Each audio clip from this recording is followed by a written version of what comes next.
Hello दोस्तों, मेरा नाम प्रशांत सागर है और क्रीपी कंटेंट हिंदी में आपका स्वागत है। आज मैं एक्सप्लेन करूंगा रिसेंटली ही नेटफ्लिक्स पर रिलीज हुई एक survival thrill film don't move को। अगर आपको ये वीडियो पसंद आती है तो वीडियो को लाइक ज़रूर करना और चैनल को भी सब्सक्राइब ज़रूर कर देना, इससे मुझे आपका बहुत सपोर्ट मिलेगा। तो चलिए अब वीडियो शुरू करते हैं।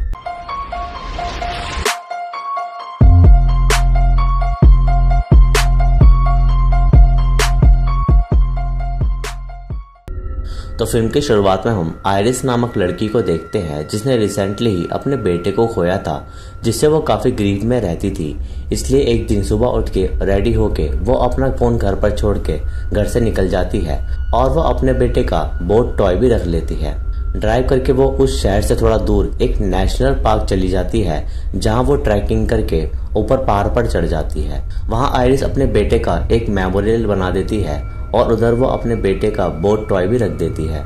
आयरिस अपनी लाइफ खत्म ही करने वाली थी कि वहाँ एक शरीफ सा दिखने वाला आदमी आ जाता है जो अपना नाम रिचर्ड बताता है। एक तरह से वो आयरिस को सुसाइड करने से रोक रहा था इधर उधर की बातें करके, लेकिन रिचर्ड आयरिस को ऐसा डायरेक्ट नहीं कहता कि वो उसे रोक रहा है। फिर रिचर्ड वहाँ से जाने लगता है तो उसे फॉलो करते हुए आयरिस भी वहाँ आ जाती है और वो आज के लिए सुसाइड का प्लान ड्रॉप कर देती है क्योंकि उसे रिचर्ड की बातें अच्छी लगती हैं, जिससे उसका सुसाइड करने का मूड बदल गया था। तो दोनों वॉक करके अपनी अपनी कार के पास पहुंचते हैं और बाय करके आयरिस अपनी कार का डोर खोलने की कोशिश करती है, लेकिन रिचर्ड ने अपनी कार उसकी कार से बिल्कुल सटाई हुई लगाई थी, इसलिए उसका डोर पूरा नहीं खुल रहा था। तब रिचर्ड अपनी कार से अम्ब्रेला ले आता है जो कि एक टेजर था और वो आयरिस को शॉक लगा देता है, जिससे वो बेहोश हो जाती है।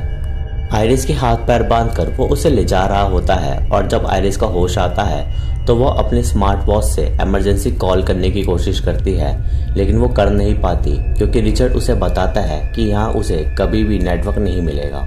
रिचर्ड उसे कहीं ले जा रहा था और इसी बीच आयरिस जैसे तैसे अपना हाथ खोलती है और उसके पास एक सर्वाइवल नाइफ था, जिससे वो रिचर्ड पर अटैक करती है और हाथापाई के चलते उनकी कार एक पेड़ से टकरा जाती है। उनकी लड़ाई तब भी नहीं रुकती, ऐसे ही लड़ते हुए वो दोनों कार से बाहर आ जाते हैं। आयरिस रिचर्ड को डराती है, लेकिन उसे वो बताता है कि उसने आयरिस को एक इंजेक्शन दे दिया है जिससे आधे घंटे में उसकी बॉडी शटडाउन हो जाएगी और अब 10 मिनट में असर शुरू हो ही जाएगा। आयरिस रिचर्ड से बचकर जंगल की तरफ भागती है, लेकिन थोड़ी देर में उसकी बॉडी में अब असर होना शुरू हो गया था क्योंकि आयरिस के पैर अब ठीक से नहीं चल रहे थे। आयरिस से भागा भी नहीं जा रहा था और वो रिचर्ड को वहां आते देख लेती है, जिससे वो ट्री के रूट्स के नीचे छुप जाती है। रिचर्ड वहीं आकर आयरिस को ढूंढ रहा था, लेकिन आयरिस अपना शरीर बिल्कुल नहीं हिला पा रही थी और इसी कारण से उसके ऊपर काफी सारी चींटियां चढ़ने लगती है। जैसे ही रिचर्ड वहां से जाता है, आयरिस वहां से निकलती है और रिवर में खुद को गिरा लेती है ताकि वो चींटियों से बच सके और उसके पैर अब बिल्कुल काम नहीं कर रहे थे। आगे आयरिस देखती है कि कुछ चट्टानें आ रही हैं, लेकिन आयरिस वहां से भी बच जाती है और जमीन पर जाकर अब उससे सांस लेने में भी परेशानी हो रही थी क्योंकि दवाई का असर अब उस पर हो गया था। वहीं पर कोई आदमी घास काटते हुए आ रहा था, लेकिन वो आयरिस को देख लेता है, इसलिए वो अपनी मशीन को रोक लेता है, नहीं तो आयरिस वहीं कट जाती। वो आदमी आयरिस को देख के शॉक था क्योंकि वहाँ अभी तक कोई नहीं आया और वो उससे कुछ सवाल पूछता है जिसका जवाब वो नहीं दे पाती क्योंकि उसका शरीर हिल ही नहीं पा रहा था और आयरिस बस उस आदमी को आंखों से ही यस और नो कह पाती है। वो आदमी समझ जाता है कि वो शरीर से हिल नहीं सकती, इसलिए वो उसे एक कार्ट में उठाकर घर ले जाता है। घर पहुंचते ही वहाँ पीछे से रिचर्ड आ जाता है और वो उस आदमी से ऐसे प्रिटेंड कर रहा था जैसे उसका एक बुरा एक्सीडेंट हुआ है और उसकी वाइफ कहीं खो गई है, मतलब वो आयरिस को पाने के लिए झूठी कहानी बना रहा था। वो आदमी रिचर्ड को दरवाजे पर ही रुकने को कहता है, लेकिन तब भी रिचर्ड अंदर आ जाता है, जिससे उस आदमी को अच्छा नहीं लगता और हम देखते हैं कि आयरिस उस कार्ट में नहीं है। शायद रिचर्ड के आने से उसने जैसे तैसे खुद को नीचे गिराया होगा और क्रॉल करके वो सोफा के नीचे छुप जाती है। रिचर्ड आयरिस को रोने के बहाने घर में ढूंढता है और वो आदमी भला था तो वो उसकी मदद करने की कोशिश करता है। वो आदमी रिचर्ड से उसका नाम पूछता है, लेकिन वो अपना नाम उसे एंड्रयू बताता है। एंड्रयू उस आदमी को बताता है कि उसकी वाइफ की दिमागी हालत ठीक नहीं है और अगर वो उसे नहीं मिली तो उसके घर वाले उसे नहीं छोड़ेंगे। और ये सब बातें आयरिस सोफे के नीचे से सुन रही थी। रिचर्ड उस आदमी को कहता है कि उसे उसका फोन यूज करना है क्योंकि उसका फोन खो गया है, लेकिन उसकी किस्मत खराब थी कि तभी उसका फोन वहीं वाइब्रेट हो जाता है, जिससे वो आदमी समझ जाता है कि ये आदमी एक नंबर का फ्रॉड है। रिचर्ड उसे कहता है कि वो इतना परेशान है कि वो भूल ही गया कि उसके पास फोन है। वो आदमी उसे बताने ही वाला था कि आयरिस यही है, लेकिन उसके फ्रॉड से वो चुप हो जाता है। तभी रिचर्ड को गुस्सा आता है और वो उससे डायरेक्ट पूछता है कि वो कहाँ है। रिचर्ड उस आदमी को पहले से जानता था क्योंकि रिचर्ड इसी जंगल में घूमकर ऐसे ही लोगों को परेशान करता होगा। तभी वो आदमी रिचर्ड को झूठ कह देता है कि वो शेड में छुपी है और रिचर्ड के जाते ही वो उसे बुक शेल्फ पर धक्का दे देता है, जिससे वो गिर जाता है और वो आदमी पुलिस को कॉल कर देता है। तभी उन दोनों में हाथापाई होती है और रिचर्ड ट्रिक से उस आदमी को 2 बार स्टैप कर देता है, जिससे वो भला आदमी मर जाता है। अब वैसे पुलिस को पता चल गया था कि उस आदमी के साथ कुछ बुरा हुआ है। रिचर्ड आयरिस को शेड में ढूंढने लगता है, लेकिन वो वहाँ नहीं थी और जब वो उसे वहाँ नहीं मिलती तो वो गैस से पूरे घर में आग लगा देता है और जाने लगता है। आयरिस इधर डर रही थी कि वो हिल नहीं पा रही है और अब वो जलकर मर जाएगी। तभी वहीं उसे विंडो की तिरपाल की डोरी मिलती है और हिम्मत करके वो तिरपाल को हिलाने लगती है और रिचर्ड ये देख लेता है कि विंडो पर कुछ हलचल हो रही है, जिससे वो समझ जाता है कि आयरिस अंदर है। इसलिए वो घर में जाकर आयरिस को उठाकर ले आता है।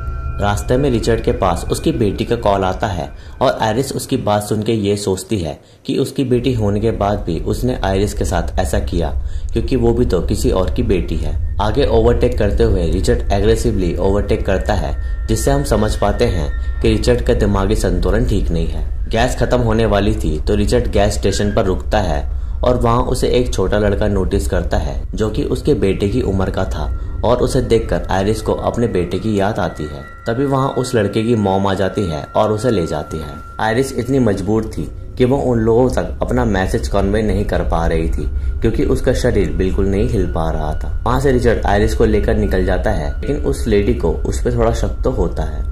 आगे रिचर्ड अपनी असली कार के पास पहुंचता है और चेंज करके वो कार को ठीक करने लगता है कि उधर वहाँ एक ऑफिसर आता है। ऑफिसर आयरिस को देखता है और पूछता है कि वो ठीक है, लेकिन वो कोई जवाब नहीं देती। ऑफिसर फिर रिचर्ड से पूछता है तो रिचर्ड उसे बताता है कि उसकी वाइफ ड्रंक है और वो बात नहीं कर सकती। ऑफिसर उससे उसकी आईडी लेता है और नाम पूछता है तो रिचर्ड उसे अपना नाम एंड्रयू बताता है। इसका मतलब ये है कि उस आदमी का रियल नेम एंड्रयू था और उसने आयरिस को अपना नाम रिचर्ड बताया था। पक्का ये फ्रॉड आदमी है। ऑफिसर उससे पूछता है कि ये ट्रक किसका है, क्योंकि उन्हें इस ट्रक की रिपोर्ट ऑलरेडी मिली हुई थी और रिचर्ड की कार भी ठीक नहीं थी।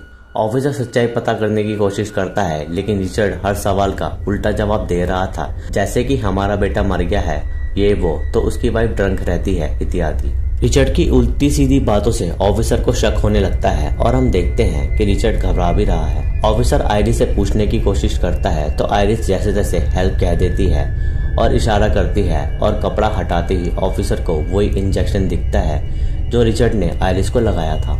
तभी रिचर्ड पीछे से ऑफिसर पर अटैक करता है और उस ऑफिसर को ब्रूटली मार देता है। रिचर्ड उस ऑफिसर को अपनी कार में डालकर चला देता है और वहां से निकल जाता है। रास्ते में आयरिस अब थोड़ा बोल पाती है तो वो उसे उसकी बेटी के बारे में पूछती है। रिचर्ड अपनी वाइफ के बारे में बताने लगता है कि उसका एक कार एक्सीडेंट हुआ था जिसमें उसकी वाइफ मर गई और वो अपनी बेटी के साथ अकेला हो गया है। रिचर्ड की बात से लग रहा था कि उस एक्सीडेंट से वो उभर नहीं पाया है और अपना दिमागी संतुलन खो गया है, इसलिए वो औरतों को ऐसे उठा लेता है। या तो उसने और औरतों को उठाया होगा या वो सिर्फ आयरिस को उठाकर ले जा रहा है। आयरिस उसे कहती है कि वो उसे जाने दे तो वो किसी से कुछ नहीं कहेगी, लेकिन रिचर्ड उसकी बात को नहीं सुनता। आयरिस उसे उसकी बेटी का दर्जा देकर भी बोलती है कि वो उसे छोड़ दे, लेकिन रिचर्ड दिमाग से हिला हुआ था और इसलिए हम उसे एक सीरियल किलर कहेंगे।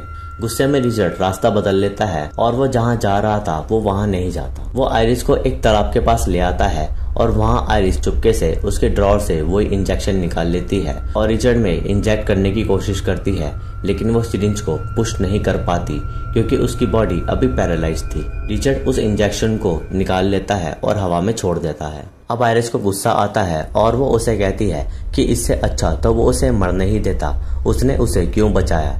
तो रिचर्ड उसे कहता है कि उसने उसे नहीं रोका था, वो खुद उसके पास आई थी, जबकि ये सच बात है।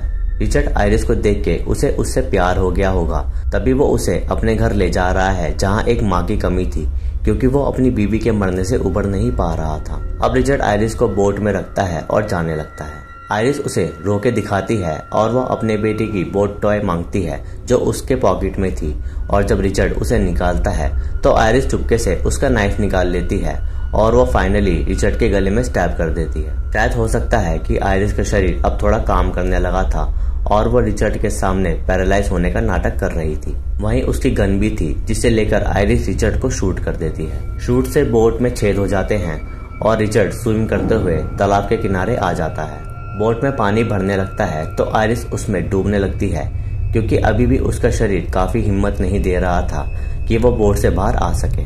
ऐसे आयरिस पानी में डूब जाती है, लेकिन तब तक वो स्विम करने लगती है क्योंकि उसका शरीर अब थोड़ा साथ दे रहा था और वो भी अब तालाब के किनारे आ जाती है। अब उसका शरीर काम कर रहा था और वो रिचर्ड के पास जाती है जहाँ वो जख्मी पड़ा था और शायद वो अब मरने वाला है। फिर वहाँ से आयरिस अपने घर के लिए निकल जाती है और शायद वो अब सुसाइड कभी नहीं करेगी, और बस इतना दिखाते ही ये फिल्म यहाँ खत्म हो जाती है।